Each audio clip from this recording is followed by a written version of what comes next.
čo znamená zmeniť stavebnú firmu, kde je klasicky jeden šéf, na takúto samoriadiacu?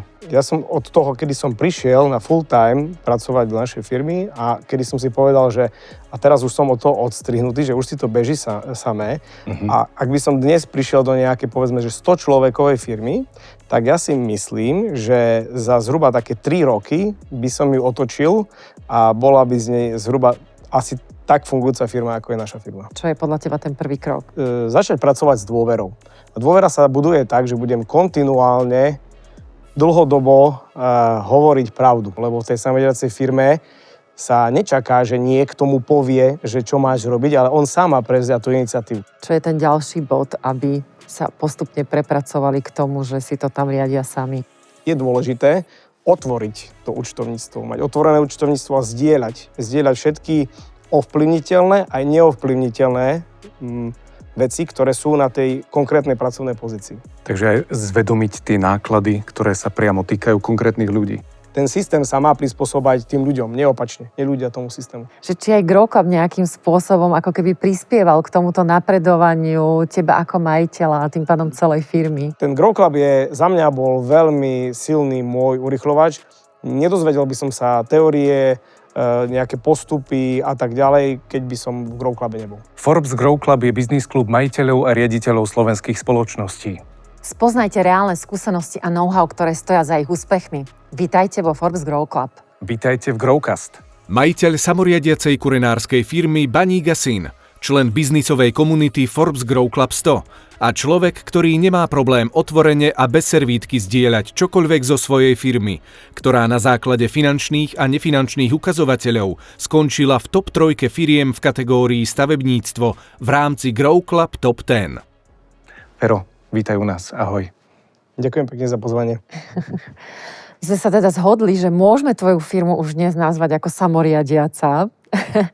A tým pádom by ma zaujímalo, že čo sú také 3 top kľúčové veci, ktoré si ty najviac užívaš ako majiteľ takejto firmy? Tak tá prvá je to, že nechodia mi problémy na stôl. Takže sa môžem venovať ďalej vlastne rozvoju firmy alebo rozvoju nových produktov alebo nejakých projektov našich, že nemám tam stále nejaké veci na riešenie, lebo sa vyriešia v rámci tej firmy vo vnútri niekde. To je prvá vec. Druhá je, že nestáva sa nám, aby nám niekto prišiel do kancelárie a povedal, že buď mi zvýšite plat, alebo odchádzam. To je také, že to sa nám už riadne dávno nestalo, tak si myslím, že je taký dobrý ukazovateľ. No a potom tá tretia je, že si viem rozprávať sa s tými kolegami úplne otvorene o všetkom a že ich to zaujíma a že to nehejtujú, že počúvajú to a vedia si spájať tie súvislosti. A v tom sme už riadne ďaleko aj na tých montérskych, skladnických, servisáckých pozíciách, že tí chlapci tomu chápu, čo tam robíme. Ale táto samoriadiaca firma, ako sme to tak nazvali, to nebolo vždy tak. Mňa by zaujímalo, že koľko to trvá, že keď si to tak predstavujem, to asi nebude, že za mesiac, za rok. Vieš nám povedať nejaký časový horizont, že čo znamená zmeniť stavebnú firmu, kde je klasicky jeden šéf, na takúto samoriadiacu? Tak záleží, aká by bola veľká.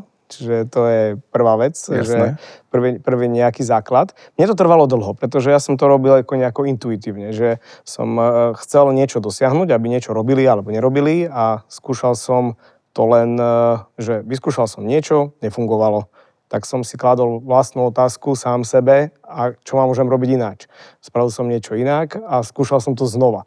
Takže ja som od toho, kedy som prišiel na full time pracovať do našej firmy a kedy som si povedal, že a teraz už som od toho odstrihnutý, že už si to beží samé, tak mi to trvalo až 12 rokov. A to môže byť pre niekoho akože strašný obraz, že to môže byť takto dlho. Ale nemal som tie znalosti, takže dnes už je tých teórií alebo tých informácií, ktoré sa dajú načerpať, je viac.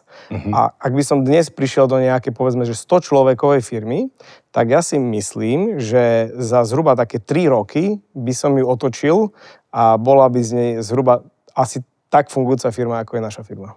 A robíš takéto konzultácie alebo aplikácie vo firmách?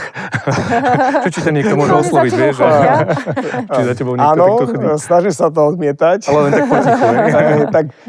Tak Pozri, veď my to teraz všetkým povieme a tým pádom si to... A teraz si môžeš povedať, že ako to chceš vlastne v tejto téme. Trošku robím taký mentoring, že keď stojíme rodičia na striedačke hokejovej a pozeráme naše deti, ako trénujú, tak tam radím tým, ktorí sa tam niečo pýtajú. Ale nemám na toto časovú kapacitu, čiže nerobievam to. Mám takú víziu, že chcel by som tomu sa trošku aj venovať možno v nasledujúcich niekedy rokoch, že robiť aj riadený takýto ako keby mentoring, lebo je to súčasťou tej našej vízie, ktorá znie, že zmeniť slovenské stavebníctvo k ľudskosti. Wow. To je krásne. Veď podľa mňa poďme rovno na to, že my to tu teraz vieme povedať, podľa mňa to dajme rovno do krokov, že keď teda nejaká firma z takej tej klasickej, a podľa mňa to je jedno, či je stavebná alebo iná, proste z klasickej firmy naviazanej na jedného šéfa, chce to zmeniť za tie 3 roky, teda na tú samoriadiacu firmu, tak kde musí začať? Čo je podľa teba ten prvý krok? Tak prvý, ten taký, neviem, či to je problém, ale si nekaždý uvedomuje, že oni zvyčajne že tí, ktorí robia nejakú výkonnú činnosť tej firme, neveria tomu, čo sa prezentuje. Čiže ukážeš nejakú tabuľku, toto je Excel, takto to máme, ale oni potom idú vonku na cigaretku a tam si povedia, ale určite to je nejaká upravená tabuľka, je to vôbec tak a budú to spochybňovať, či to je pravda. Takže na prvú sa nebavíme o tom, že toto sú nejaké dáta, toto je nejaká tabuľka a poďme sa o tom rozprávať, ale začne sa spochybňovať, či to je pravda v tej tabuľke. Takže nie je tam level dôvery taký, ktorý by umožňoval, aby oni začali preberať alebo rozmýšľať ináč o tej firme samotnej. Čiže na prvú je dobre pomerať dôveru, čo sa dá, nástrojom palček napríklad, ktorý my používame roky a meriame si roky vlastne dôveru. My ju máme na 92%, tak to je dosť vysoko. Čiže začať pracovať s dôverou. A dôvera sa buduje tak, že budem kontinuálne, dlhodobo hovoriť pravdu. Keď budem hovoriť stále pravdu a zdieľať veci, že takto to je, tak sa stane dostatok príbehov, ktoré potvrdia, že je to pravda a oni začnú tomu potom veriť. Že nezavádzaš ich, alebo že ich nechceš niekam dostať, aby niečo robili, tak im niečo prezentuješ, aby si ty ako manažer dosiahol svoje výsledky, ktoré ty chceš dosiahnuť. Že to nie je manipulácia. Áno, presne tak. Lebo ja si myslím, že na prvú väčšinou čakajú, že za tým niečo bude. Že niečo nám hovoria, aby sme niečo začali robiť ináč, tak za tým niečo je. Tak ja som dôveru vybudoval tak, že som to proste len zdieľal, aj napriek tomu, že boli tam tie pochybnosti, bol tam ten hejt a zdieľal som to, až to prestalo. Že už tomu sa verí. A ja len teda pre istotu, že na jednej strane je, aby zamestnanci verili firme, ale keď chceš niečo takéto budovať, tak si myslím, že je dôležitý aj ten opačný pohľad, že musíš tam mať ľudí, ktorým ty veríš. Tak ja neviem, prečo že chodí niekto do práce tak, že tam má ľudí, ktorým neverí. Okay. Prečo takto chodia akože podnikateľa do práce? Ja by som nechodil. Čiže proste vy ste tam nikdy nemali niekoho, komu by ste nedôverovali, že už pre vás tí zamestnanci boli tí, ktorým jednoducho firma dôveruje? Ja na prvú každému verím. To samozrejme môže spôsobovať, že sami môžu stať zlé veci.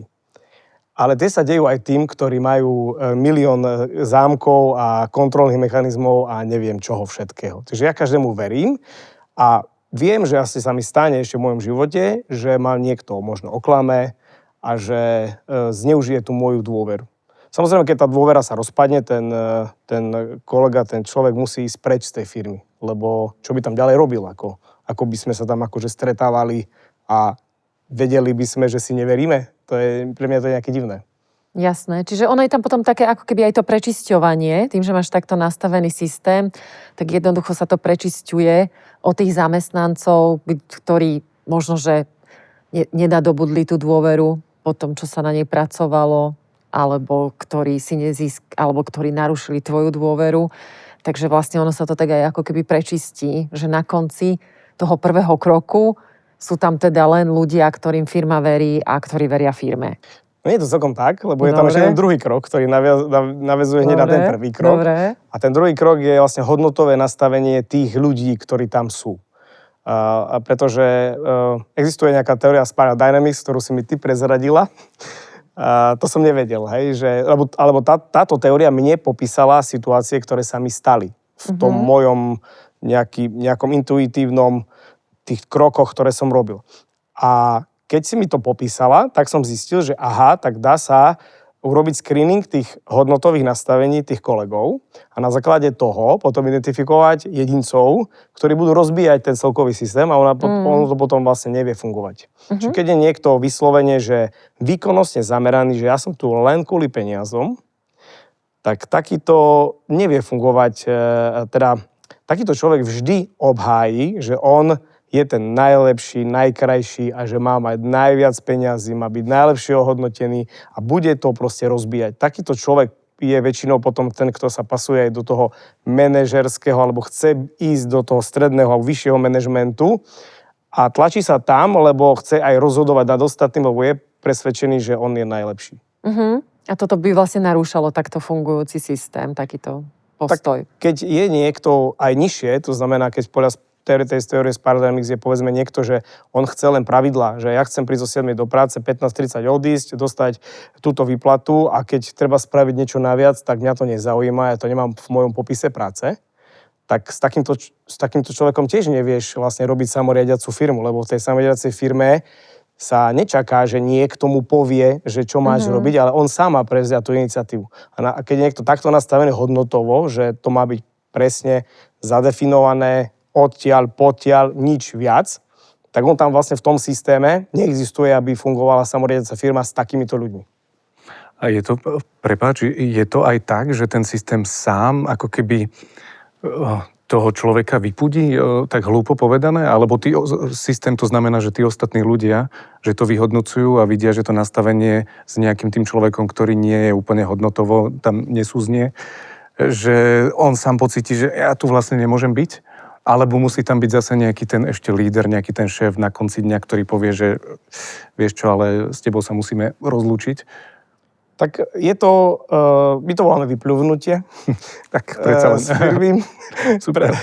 Je to taký náš výraz, hej, ktorý sme si takto vymysleli. A ono to nastáva až keď je tá firma počtom trošku väčšia, aby tam bola tá kolektívna zodpovednosť. A tá kolektívna zodpovednosť dobre funguje, keď je nejaká skupinka, najmä tomu, že 8 ľudí, a teraz jeden je taký, ktorý už tam do toho nesedí, tak tí 7 ho vedia vlastne vypudiť. A keď to máš horizontálne, čiže aj tie riadiace alebo mechanizmy sú všetky nastavené tak, že to nie je, že bordel, to nie je, že každý si robí, čo chce. To sú takisto ekonomické zákonitosti, ekonomický model, musí fungovať, tá firma musí byť zisková. Čiže keď niekto nepracuje, tak niekto iný mu prestane v tom flowe toho procesu dávať informácie, dávať zákazky. Nebudeme ti dávať dopity, keď ty obchodný zástupca netelefonuješ. Tak ten, kto má tie dopity, ich prestane mu prideľovať. On keď mu prestane prideľovať, tak tento vlastne nemá ekonomické výsledky a potom sa nejaké finančné oddelenie pýta, že niekto z financií, že čo ty tu akože robíš, že však ty nemáš výkon. Takže on potom sám cíti, že tu asi nepatrím, alebo že oni cítia, že to tak nie je a ono tak potom prirodzene vlastne odchádza z tej firmy. Dá sa ale teda povedať, že nedá sa to s hociakými ľuďmi, že je dôležitý ten výber tých ľudí, ktorí k takémuto systému možno aj inklinujú. A čím je potom teda dôležité previesť tých ľudí od toho bodu, že dobre, máme takých ľudí, čo je ten ďalší bod, aby sa postupne prepracovali k tomu, že si to tam riadia sami? Tak potrebujú poznať tie zákonitosti, alebo že potrebujú poznať ten ekonomický model. A to je taký pekný príklad, som hovoril na jednej konferencii, že ja neviem, koľko stojí mlieko. Neviem. A ani maslo neviem, koľko stojí. A takto, že je to ja sa iba smejem, že s tým maslom je problém, lebo to sa stále mení. Mení. No, tak potom maslo je ešte lepšie. Maslo lepšie. Čiže ja neviem, koľko stojí maslo dnes. Neviem, hej. A je podľa mňa plno zamestnancov na Slovensku, ktorí nevedia, koľko stojí v tej firme hocičo. Čiže keď raz to nemám zvedomené, keď to neviem si niekde vidieť, že čo stojí to, čo ja viem ovplyvniť, že tak tankujem do auta, tak natankujem a idem ďalej, hej, že proste zaplatím nejakou kartou tankovaciou, odchádzam. A keď nerozmýšľam nad tým, že koľko to stojí, ako ja jazdím, ako mám spotrebu na tom aute. Ovplyvňuje to niekde niečo, že ako ja jazdím? Keď nie, keď nevidím, keď neviem, nemám to zvedomené, nikde som to nikdy nevidel, nemám otvorené účtovníctvo, tak sa volá tá metóda, že otvoreného účtovníctva, že som to nikdy nevidel, aspoň raz do roka by som to videl, že ako ovplyvňuje moje jazdenie na mojom aute ten konečný nejaký výsledok tej celej firmy. Keď to nevidím, tak neviem, a tak mi to je jedno, tak jazdím hociako. A takýchto mini položiek je v tej firme strašne veľa a oni potom ovplyvňujú celkovú efektivitu a celkový zisk konečný na tej firmy. Takže je dôležité otvoriť to účtovníctvo, mať otvorené účtovníctvo a zdieľať všetky ovplyvniteľné aj neovplyvniteľné veci, ktoré sú na tej konkrétnej pracovnej pozícii. Takže aj zvedomiť tie náklady, ktoré sa priamo týkajú konkrétnych ľudí. Presne tak. Čiže keď ja viem ovplyvniť, že ako jazdím na aute, či telefonujem z firemného telefónu, my sme zistili, že minúta hovoru obchodného zástupcu stojí 7 centov. Minúta hovoru jedného nášho montážnika stojí 8,50. Keď sa na to takto pozrieš a im to ukážeš, telefón asi 3 minúty. 3 minúty v mesiaci. Paušal stojí 18 eur, telefón stojí 15 eur, splátka, dáš si to dokopy, tak vlastne ti vyjde, že ten náklad tam nemá byť. Takže on radšej tie 3 minúty zavolaj zo svojho súkromného čísla a my ti dáme 10 eur na tvoj súkromný paušál, ako máme platiť 28, alebo koľko som spočítal, peňazí firemných. A takých položiek je strašne veľa v tej firme, tých 20 eur. A z toho sa potom vie skladať celá tá efektivita tej firmy. Lebo že oni nad tým budú rozmýšľať, že to je to samoriadenie, že normálne dostaneš paušál. Mám firemný telefón, mám paušál. No, mám. Hej, vybitý v aute. Niekto mi volá, nedovolá sa mi. Dovolá sa mi aj tak na ten súkromný, lebo ten mám pri sebe, hej. Ale nerozmýšľam nad tým, potrebujem ho, nepotrebujem, neviem. Dalo mi, som nastúpil do firmy, dostal som telefón, dostal som paušál, každý má paušál, každý má telefón. Rozmýšľame nad tým. Kto nad tým rozmýšľať? Manažeri majú pozerať, že koľko minút sa volá. Je lepšie, keď nad tým rozmýšľa priamo ten človek, ktorý vie, či používa alebo nepoužíva, alebo ten zdroj, ktorý tam je. Ten firemný zdroj. Ja len teda pre istotu, keď sa bavíme o nákladoch, znamená to, že potom nejaké náklady majiteľa, ktoré možno nepatria úplne do firmy, tak a ako sa pozeráš na túto oblasť? Tak otvorené účtovníctvo nie je kreatívne účtovníctvo. To je prvý predpoklad. To znamená, že keď tam má niekto všelijaké kreativity, tak to nikdy nemôže takto robiť. A asi aj OK, že budú na Slovensku stále proste firmy, ktoré budú mať všelijaké kreatívne účtovníctva. Čiže keď si chce kúpiť majiteľ jachtu, a to je relevantné, tak on je podnikateľ, je vlastník toho kapitálu, tak nemá sa so všetkými hospodárskymi výsledkami, ktoré vytvoril ten kapitál, on sa nemá rozdeliť so všetkými, lebo to je kapitalizmus. On je vlastníkom, ale tam je predsa na to nástroj, ktorý sa volá, že on si vyplatí časť dividendy a z toho si môže kúpiť jachtu. Ale keď si kúpi jachtu do účtovníctva tej firmy a potom klame tých kolegov, že máme takýto malý hospodársky výsledok, tak to nie je fér, hej? A potom aj nemôže robiť vlastne nikdy nebude mať samoriadiacu firmu, keď to tam bude mať. Lebo ak by ju mal, tak by mu to hneď, ak by sa dostal na ten level, že sa s nimi môže baviť úplne otvorene a oni úplne otvorene hoci čo môžu povedať, tak by na takúto poradu pred všetkých tých ľudí sa nemohol podstaviť, lebo oni by videli tú položku, že tu je jachta. Aby sa ho pýtali, čo tu robí, aká jachta? Jak súvisí táto jachta s našim podnikaním, s našou firmou? Čo my robíme? Čiže ono to dáva aj výzvu na to účtovníctvo, že musí byť naozaj ako keby očistené od nejakých takýchto položiek, ktoré v tom môžu robiť šarapatu. A pritom ma napadajú zároveň náklady platy. Že keď je teda účtovníctvo otvorené, tak dá sa rovno akože ísť do toho, že tak poďme si pozerať platy, alebo ako to odporúčaš? poďme do toho. Ja som za to, že ja som to nikdy v živote nechápal, keď som bol deckom, ale som nechápal, že prečo akože platy sú tabu. Ja neviem, z čoho to vychádza. Či to vychádza z toho zriadenia, ktoré sme mali predtým, že všetci sme si rovní, ale sme si rovnejší, alebo z čoho to vlastne vychádza, že nemôžu sa zdieľať. Akože prečo? Ja tomu vôbec nerozumiem akože dodnes. Takže keď niekto prináša hodnotu tej firme väčšiu, tak má byť aj vyššie ohodnotený. To je úplne jednoduchá korelácia jednej a druhej veci. A tak to má byť. A potom je to a takisto by malo nastať to vzájomné pochopenie, že koľko ja prispievam, a keď prispievam menej ako niekto druhý, tak by som mal chápať, že ten môj prínos je menší. Dostať sa tam, aby niekto zverejnil tabuľku platov. My sme včera mali takýto meeting, kde sme zase mali všetky naše platy. Tak je to super, pretože práve to spôsobuje, že nikto nepríde počas roka, že chcem vyšší plat, ale budem preč. Pretože on vie, aký má plat a prečo ho má taký. Čiže rozumie tomu. A sú tam tie zákonitosti a vie, ako ho vie ovplyvniť. Ten svoj plat. Takže ja by som, akože to vyslovene odporúčam. Akože na prvú, keď to zverejníte, tak bude tam asi nejaký taký, že výbuch atomovej bomby, niekto možno odíde, niečo sa proste zmení, niekto sa niečo dozvie zrazu, hej, že je to takto. Ale postupne, keď to budete robiť akože dlhšie, tak viete dojsť do stavu, že toto nebude akože prúser. Hej, že teraz, že manažer zarába 5-krát viac, ako zarába niekto, kto je na výrobnej linke napríklad. A to je úplne relevantné, že on zarába 5-krát viac.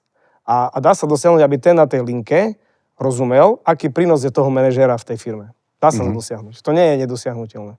Ako ja si k tomu iba myslím, že nie všade je, vieš, taký model, ktorý je možno úplne férový, že tie platy možno historicky rôzne vznikali, že nie je to, dajme tomu, až tak upratané. A vtedy si myslím, že je problém to zverejniť, keď napríklad človek, ktorý tam nastúpil pred 20 rokmi, má nižší plat ako človek, ktorý nastúpil včera.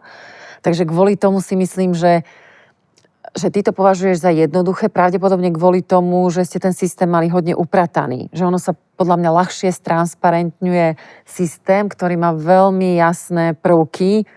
Keď máš toto, tak dostaneš toto. Keď si seniornejší, tak máš inú hodinovú sadzbu a niečo na takýto štýl. Vnímam to dobre? Že vy ste... Ale že chodí niekto akože do práce, mzdová účtovníčka s tým, že vie, že tu tento kolega robí 20 rokov a menší plat, jak ten junior, čo nastúpil minulý mesiac? To ja neviem, chodí tam asi. Čo to je za firma? Čo to je za... Čo to je akože na seba, akože pijú spolu kávu v kuchynke? A sme akože že toto má byť takto?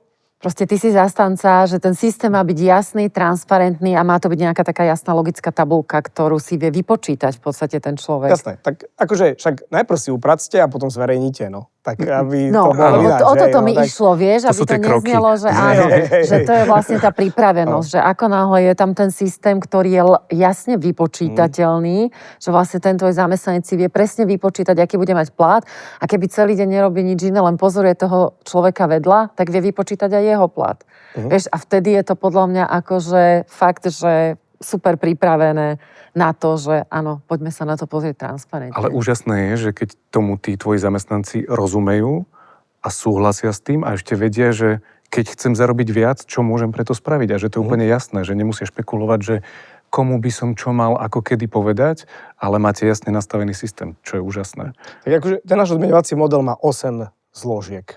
Čiže to je zatiaľ. Teraz ideme pridať vlastne ďalšiu, hej, tento rok. Lebo odmeňovací model má popisovať všetky skutočnosti, ktoré v tej firme môžu nastať. A tie skutočnosti sú rôzne. Čiže keď niekto dlhšie v práci, to je nadčas.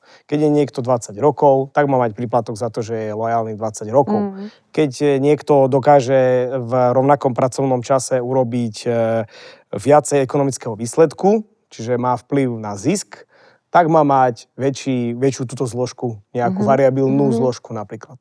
Lebo keď si, ja neviem, kaderník, no tak ostriháš niekoho takýto čas, hej, a proste to máš presne definované. Ale sú iné pozície, ktoré dokážu to ako keby škálovať tú svoju prácu a tie môžu mať tú zložku vlastne väčšiu, napríklad. No a My sme šli krok za krokom, že sme zistili, že napríklad sa deje, že ten, ktorý prišiel pred mesiacom, čiže je tu krátko, urobil v danom dni niečo naviac, čo ani sa neočakávalo od neho. Tak sme si zaviedli, že osobné hodnotenie jednotlivca v konkrétny deň. Tak to bola asi tá 8. zložka, čo sme posledný krát zaviedli. Ja sa usmievam iba kvôli tomu, že to naozaj predpokladá vysoký hodnotový rámec za nastavenie tých jednotlivcov.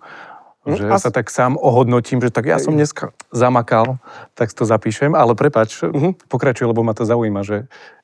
Tak, lebo to, co sa deje podľa mňa vo firmách, že niečo niekto spraví dobre a za pol roka si to nikto nevšimne. A u nás si to všimneš vlastne v reporte o pár dní, lebo my to máme na týždennej iterácii. Takže to hneď vidíš. Ty vidíš našich dashboardov, vidíš to na telke, že tu tento niečo spravil, dobre, vieš si to prečítať, on tu popíše, že za toto som si to dal. A on je ohodnotený a my to nejako, nikto to neschvaľuje, čiže keď sa tam napíšu hocčo, tak je to vyplatené. Ale zodpovedá sa skupine, zodpovedá sa svojej skupine, s ktorou je v dennom kontakte a zodpovedá sa celej firme. Lebo je tam nahý proste pred tou firmou. Je to normálne na všetkých telkách, na všetkých dashboardoch, to všetci sa na to pozerajú, všetci si svietia, hneď prídu pondelok a že čo ty to máš za minulý týždeň? Čo si tam dal? Okay. Čiže, ale to je samozrejme, že keď tam ješ toho individualistu, podľa toho Spiral Dynamics, tak ten ti tam obhájí každý týždeň 100-eurový príplatok. Ver tomu, že si obhájí. Že ja som zase niečo spravil dobre a vy všetci ste tu blbci. A potom ho ten systém vyplúvne, keď vidíš, že sa to opakuje.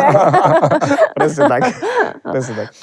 Toto teraz podľa mňa ale už opisuješ taký ten vyšší level, že kedy už naozaj tí ľudia sú na to pripravení a tým, že sme teda chceli pomenovať tie kroky, že ako sa dostať k takémuto niečomu, tak mňa by zaujímalo, že čo sú podľa teba tie prvé kroky v tom odmeňovaní, ktoré sú tam dôležité, ktoré zložky, aby tí ľudia rozmýšľali v prospech tej firmy a nie v prospech seba.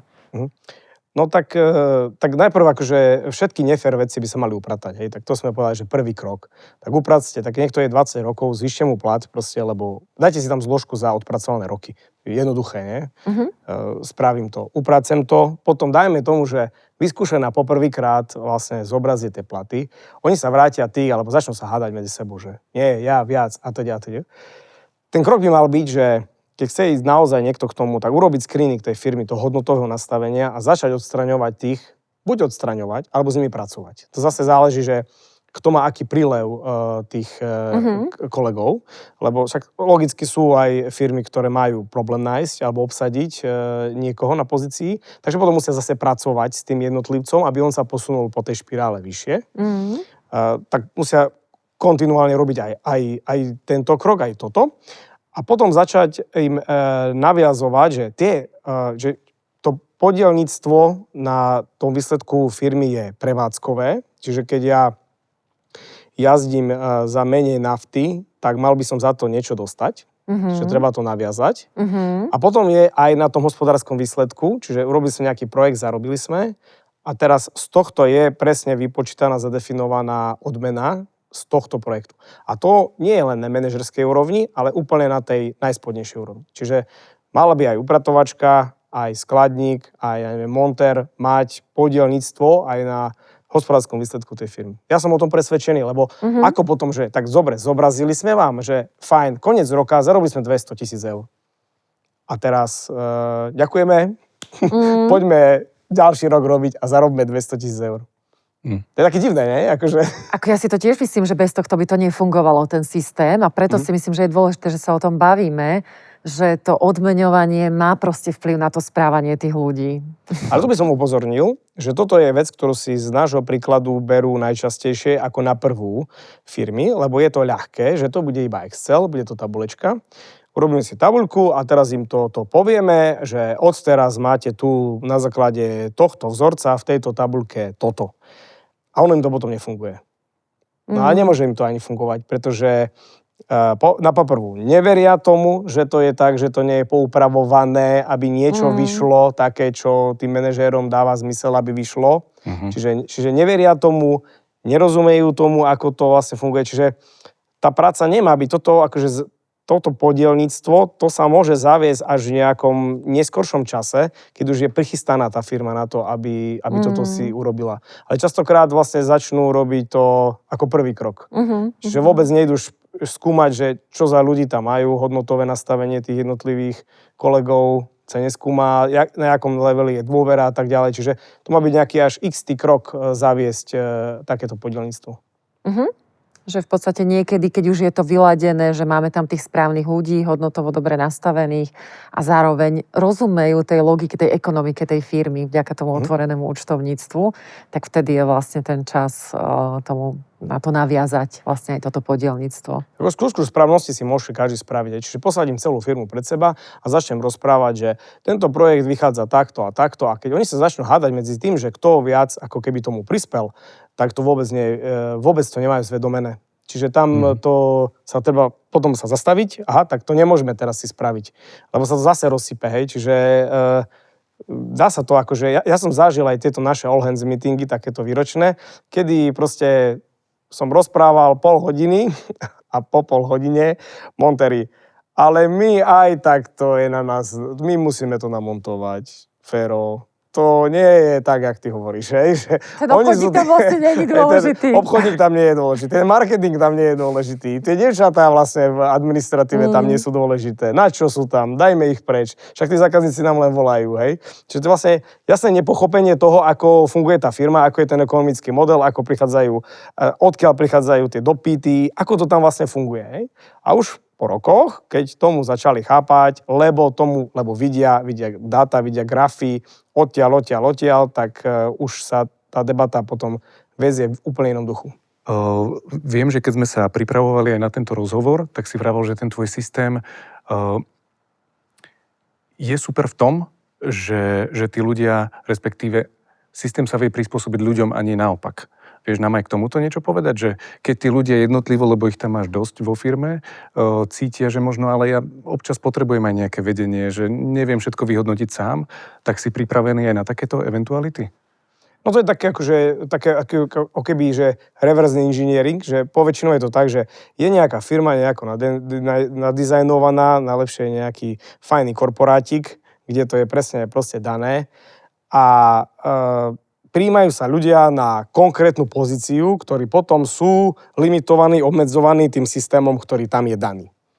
No a my to máme presne opačne. Čiže príde niekto, kto povie, že toto je blbosť takto robiť, robme to ináč, napíše programátorovi a ten mu zmení softvér, aby to robil ináč. A keď chce robiť môj kolega v Bratislave to takýmto štýlom a môj kolega vo Vranove iným štýlom, tak ten v Bratislave to robí tak a ten vo Vranove to robí ináč. Lebo možno je trh iný, lebo on možno, že má nejakú inú zvyklosť. Ten chce mať zelený skrutkovač, ten chce mať modrý skrutkovač. Čo je za problém umožniť tomu človeku, aby on fungoval sám podľa seba, ako on chce? Ten systém sa má prispôsobať tým ľuďom, neopačne, nie ľudia tomu systému. Ale na druhej strane, podľa mňa to, čo hovoríš, je veľmi dôležité, že ten systém je tam stále prítomný. Že nie je to zase, že každý si môže robiť, čo chce, že má to nejaký jasný rámec a má to nejaké jasné vodítko, že tí ľudia vedia, za čím tá firma ide, čo sú tie kľúčové ukazovatele, ktorými sa riadím, keď robím tie zmeny, keď robím tie rozhodnutia. Nie je to, že nesystematickosť. Že takáto firma nie je. Ona práve, že je veľmi systematická, lebo musí mať všetko správne spočítané, lebo je to náročné týždenne ukazovať, že ty si minulý týždeň jazdil za menej nafty a ti klesla priemerná spotreba. Že to sú úplne iné dáta. To sú úplne iné dáta, áno, o tom. Čiže ten život firemný musí byť veľmi silno dátovo a procesne popísaný, že ako to je. Ale je to o tom, že sa dajú upravovať tie procesy, dajú sa meniť tie reporty, chcem to ináč písať, chcem, aby keď toto napíšem, išiel mail tam, ja chcem, on nechce.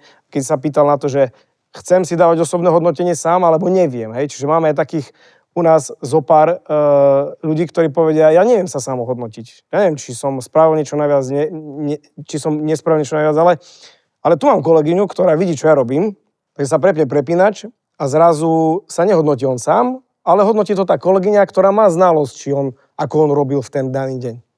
Jasné.